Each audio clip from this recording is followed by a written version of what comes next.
নমস্কার বন্ধুরা, কেমন আছেন সবাই? শিশিলির কুকিং হাউসে আপনাদের সবাইকে স্বাগত জানাই। আমি শিশিলি। আশা করছি আপনারা সবাই ভালো আছেন, সুস্থ আছেন, এই কামনাই করি ভগবানের কাছে। কারণ আপনাদের ভালো থাকাটা আমার কাছে অনেকটা জরুরি। আজ বানাবো কড়াইশুঁটির কচুরি। এই শীতে কিন্তু কচুরি খেতে খুব ভালো লাগে। বিভিন্ন রকম কচুরি, তার মধ্যে ভালো লাগে বেশি কড়াইশুঁটির কচুরি। এই শীতে বেশ কড়াইশুঁটি পাওয়া যায়। আজকে বানিয়ে ফেলবো কড়াইশুঁটির কচুরি, আর তার সাথে আলু চচ্চড়ি। সাদা আলুর চচ্চড়ি আমরা সবাই জানি। আজকে কিন্তু আলু চচ্চড়ি সাদা বানাবো না, লাল লাল ঝাল ঝাল একটা আলু চচ্চড়ি বানাবো। আর কড়াইশুঁটির কচুরি বানানোর জন্য যে মশলাটা লাগবে, গোটা জিরে নিয়েছি, পানমৌরি, দারচিনি, লবঙ্গ, এলাচ, গোলমরিচ, সামরিচ, এটাকে নিয়ে শুকনো কলায় নেড়ে নেবো। এটাকে কিন্তু ভালোভাবে নাড়াচাড়া হয়ে গেলে একটা গরম গরম ভাব যখন মশলাগুলো হয়ে যাবে, এটাকে নামিয়ে এটাকে গুঁড়ো করে নেব। আর কড়াইশুঁটি কচুরি বানানোর জন্য কড়াইশুঁটিগুলোকে ছাড়িয়ে নিয়েছি। ছাড়িয়ে নিয়ে একটা মিক্সির জারের মধ্যে এটাকে পিষে নেব। পিষে নেওয়ার জন্য এটা কিন্তু খুব মিহি পেস্ট করব না, এটাকে দিয়ে দেব। মটরশুঁটিগুলোকে আমরা শিলের মধ্যে বাটলেও বাটতে পারতাম, কিন্তু আজ শিলের মধ্যে বাটবো না, আজকে মিক্সির জারের মধ্যে বেটে নিলাম। দুটো কাঁচা লঙ্কা দিয়ে দিলাম, দিয়ে এবার মিক্সির জারের মধ্যে এটা বেটে নিয়েছি। খুব মিহি পেস্ট করব না, এটাকে একটা দরদরা মতো ভাব থাকবে, সেইভাবে এটাকে বেটে নিয়েছি মিক্সির মধ্যে।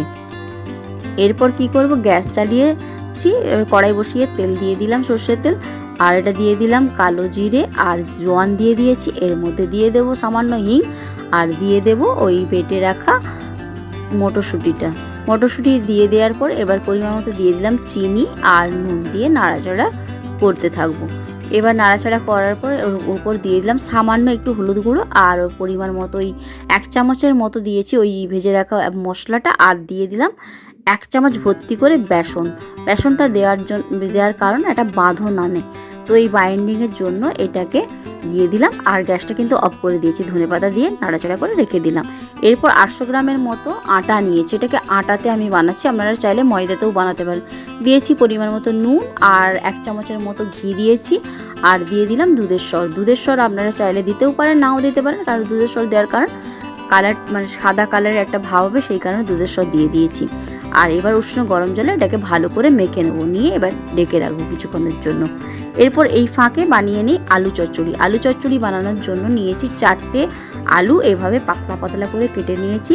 আর 4টে মাঝারি সাইজের টমেটো কেটেছি, 4টে কাঁচা লঙ্কা কেটেছি, আর কিছুটা পরিমাণ ধনেপাতা কেটে নিয়েছি। এরপর গ্যাস চালিয়েছি, সামান্য তেল দিয়ে দিয়েছি, 3টে শুকনো লঙ্কা এর মধ্যে দিয়ে দিলাম, আর ফোড়নের জন্য দিলাম গোটা ধনে, গোটা জিরে, আর সামান্য কালো জিরে দিয়ে নাড়াচাড়া করতে থাকবো।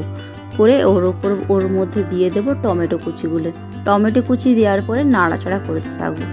নাড়াচাড়া করার পর দিয়ে দেবো পরিমাণ মতো নুন, হলুদ গুঁড়ো, আর দিয়ে দেবো কাঁচা লঙ্কা কুচি। আর এরই ফাঁকে বসিয়ে দিয়েছি গরম জল বসিয়ে দিয়েছি। নাড়াচাড়া করতে করতে এই গরম জল এর মধ্যে দিয়ে দেব। আর এরপর দিয়ে দেব কেটে রাখা আলু।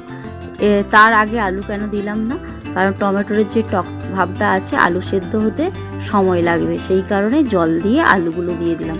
এরপর ঢেকে দিয়ে কিছুক্ষণ পরে বাদে দেখলাম যে আলু প্রায় শেষের পথে, আলু সেদ্ধ মতো হয়ে গেছে। একটা তড়কা বানিয়ে নেব।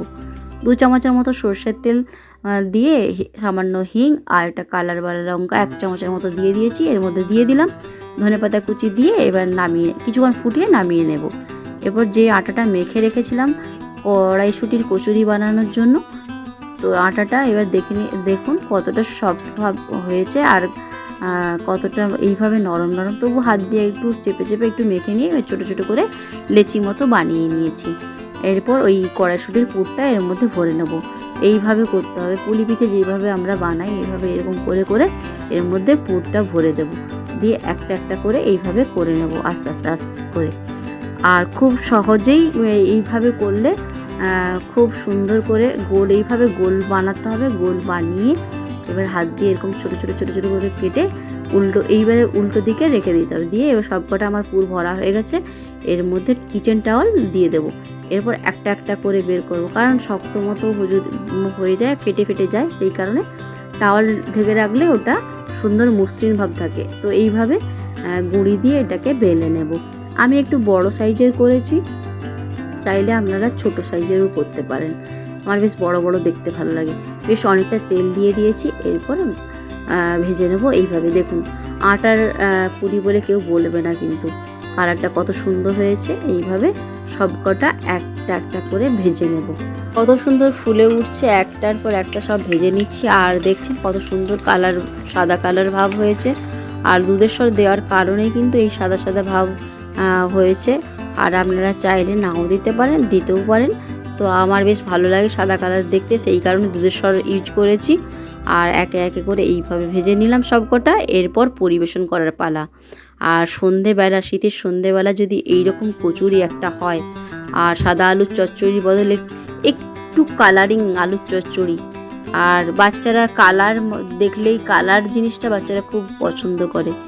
আর কালারফুল যদি তরকারি হয় বাচ্চারা অনায়াসেই খেতে চাইবে। তো এরকম কচুরি সন্ধেবেলা আর সাদা আলুর চচ্চড়ি বাদ দিয়ে লাল লাল একটা আলুর চচ্চড়ি বানিয়ে ফেলুন। আর নিশ্চয়ই ভালো লেগেছে আপনাদের। ভালো যদি লাগে নিশ্চয়ই লাইক শেয়ার কমেন্ট করতে ভুলবেন না যেন। আপনাদের ভালোবাসাটা আমার কাছে অনেকটা জরুরি, কারণ আপনাদের এক একটা লাইক, এক একটা কমেন্ট আমার কাছে শক্তি যোগায়। সেই কারণে বলছি প্লিজ প্লিজ প্লিজ আপনারা লাইক শেয়ার কমেন্ট করতে ভুলবেন না। পাশে থাকা বেল আইকনটি অবশ্যই ক্লিক করবেন। আর ভালো থাকবেন, সুস্থ থাকবেন। দেখা হচ্ছে পরের একটি ভিডিওতে। টাটা।